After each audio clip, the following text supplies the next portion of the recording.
What up, world? It's your boy Chuckwick, ill, aka Challz Brown, back again with another Talking Facts. But first, I want to ask you, are you good? If you're good, hit the like button, hit the subscribe button, hit that notification button so you can get notified on all the upcoming episodes. All right, man, your boy is back off of vacation. Sometimes you got to go out and do some things in the real world and get your mind right, all right? But in the meantime, in between time, you still got to pay attention to what's going on. And I was paying attention to what's going on. And your boy Tory Lanez out here wilding right now. Your boy Tory Lanez done bucked heads with the boy Cassidy. The only battle rapper with over 3,000 wins. Undefeated battle rapper Cassidy. You know him as the man who brought you hits such as Hotel and Bring 'Em Out and things of that nature. Not Bring 'Em Out. No, he didn't have Bring 'Em Out. Bring 'Em Out, that's T.H.E, I'm bugging. But yeah, Cassidy had a couple joints. But in the meantime, in between time, Cassidy became a whole legend out here in these streets. You know I'm joking with the 3,000 wins, right? Cassidy became a legend out here in these streets for his verses, his battles. And a lot of people became fans of Cassidy. And one of them people apparently is Tory Lanez. So Tory Lanez, not only one time but twice, has been spotted basically using Cassidy's flow. Now this is a touchy subject. Tory saying he's paying homage when he did his last two freestyles by using Cassidy's flow and Cassidy's beat. I'm a hustler. I'm a hustler beat. That's what I meant to say when I was saying Bring 'Em Out. I'm a hustler. He's saying he was paying homage, but before he actually really said that, the internet starts saying, yo, ain't that Cass flow? Ain't Tory kind of like very reminiscent? And even some of the bars are actually bars that Cassidy has said. So if you're doing a whole, and he says it in the freestyle that he shouted Cass out. Now the thing with this is, right, I don't have no problem with you borrowing somebody's flow, right? Because none of these flows are owned. Like all of these flows, they'd be like, oh, he stole his flow. Every single flow you could point back at some point has already been done. Every single one. I don't care how you spin it and spliced it up. A lot of times I can go back to the 80s and 90s and find somebody that did a flow similar to that. I promise you, anyone. So all this stuff has been done. What it is a lot of people are taking small parts of a flow and making it into a whole song. And now it's their flow, right? So to say you're stealing somebody's flow at this point in the game is really almost a slap in the face to hip hop. Nobody owns these flows. But what people do kind of own is the persona that come with the flow. So if I do a flow, if I go out and do Jay-Z's flow, right? A lot of people are doing Jay-Z's. A lot of people bit Jay-Z's flow from the 90s all the way up through the 2000s to right now. People are still, to this day, if you're a new artist and you come in the game and you using an old Jay-Z flow that everybody forgot, people think you made it up. But it's Jay-Z's flow. But what you can't do is bite the persona that come with it. So if I come out and I use some old flow, some old Reasonable Doubt flow, right, that nobody really heard in a long time, and they think I'm new with it. But then I start trying to do everything the way Jay did it, along with the flow. Some of the same bars, some of the same type of lines, some of the same type of structures. At that point, I'm biting, right? I'm not paying homage no more. I'm biting. So I'm coming out with the same exact swag and even down to the cadence of how he said his bars when he ended the punchline. You're biting at that point. And this is the thin line with Tory Lanez and his Cassidy thing. Tory's like, I paid homage, I even shouted you out. Cass came out with the video showing all the little parts where Tory sounded extremely similar or quote unquote bit the style. And even some of the lines was the same. Now, Tory comes out like, yo, you old head, this is what y'all old heads do. Y'all get bitter. You say we don't show love, but then we show love. Y'all want to come back out and get your 15 minutes of fame by dissing us. He has a point. He has a point. He has a point. If he truly was showing homage, which is questionable, was he really showing homage? But because Tory has not, this is not the first time they've said Tory has bitten somebody's flow. Let's be clear. Even on the clapback that he just released, dissing Meek, he clearly sound like, I mean, I'm not dissing Cassidy. He sounds like Meek Mill on the diss where he's dissing Cassidy. So it's like Tory got a great mind for writing, but it's clear that he's a fan of this first. Because a lot of the greats, when they come back out, especially with a diss, a track where they're coming at a person, they're not going to use anybody's style. They're not going to use nobody's flow but their own.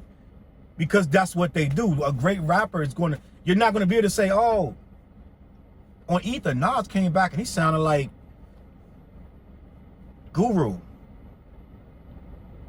Oh, Nas came back, he sounded like Black Thought. Nas sounded like Nas, right? Nas sounded like Nas.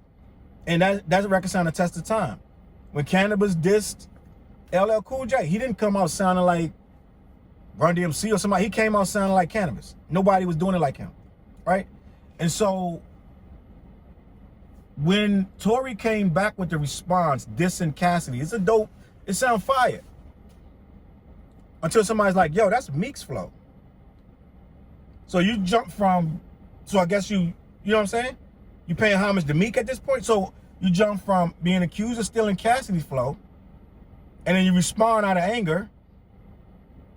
Instead of cleaning it up directly with Cass, you respond out of anger, and then you lash out with a diss record, and you're saying, oh, you was up in that hotel with R. Kelly, right?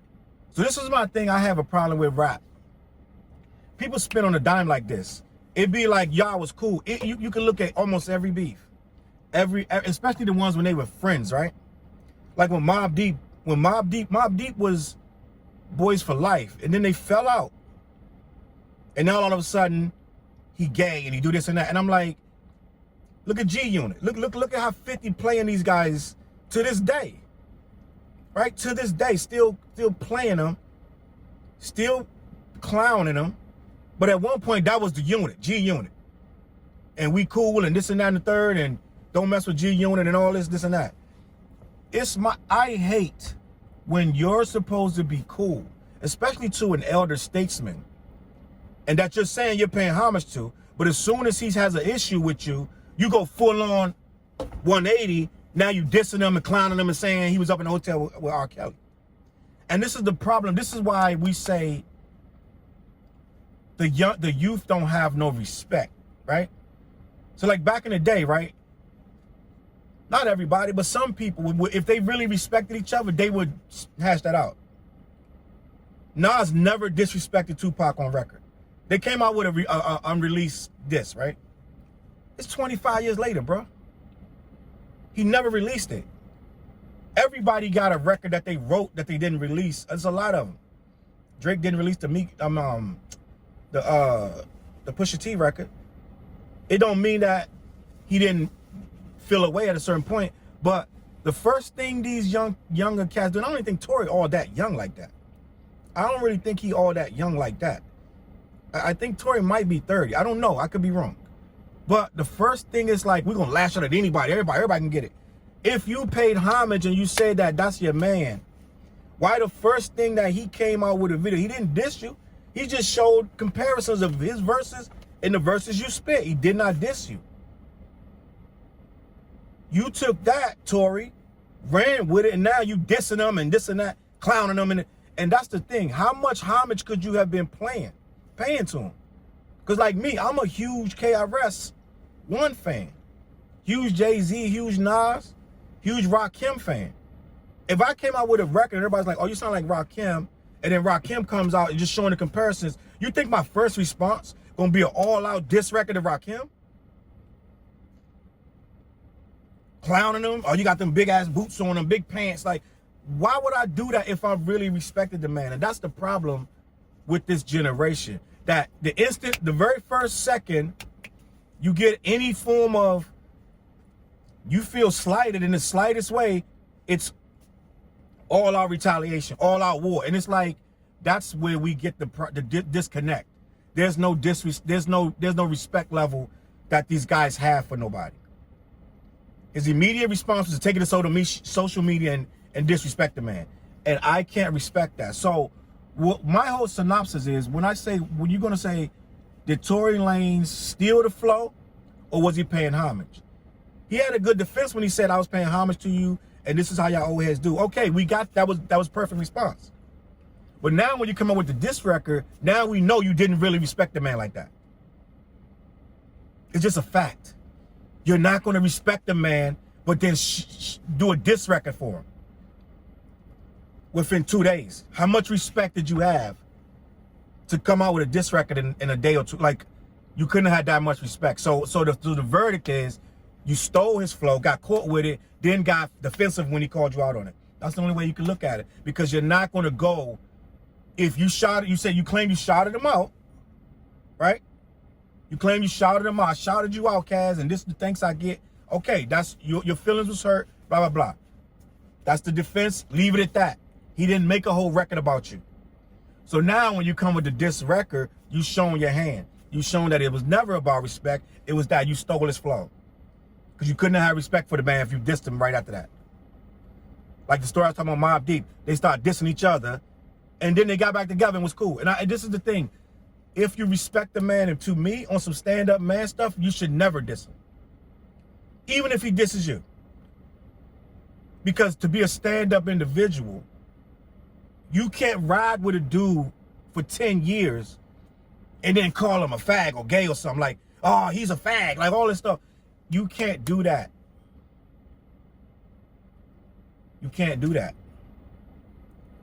There's no way you can be with a dude for all these years, and then the very first minute that you get a level of disrespect, the first thing to go is attack his manhood, attack his past, a past that you was a part of. You was cool with it then, but now you got a problem, and then you got a whole diss record lined up. It's not stand up to me. It's not stand up. It ain't cool. And a lot of dudes need to come back down to on some grown up stuff. You know what I'm saying? So the verdict to me is, Tory bit the man, got his hand in the cookie jar again, and retaliated. And that's all I want to say about that. So basically, I'm just going to leave it at that, man. What y'all think? Let me know in the comments what y'all feel. Did Tory bite it? Was he paying homage? Did he just get in his feelings? I don't know, man. You let me know. Hit the like button, hit the subscribe button, hit the notifications. I'm going to catch y'all on the flip side. Peace.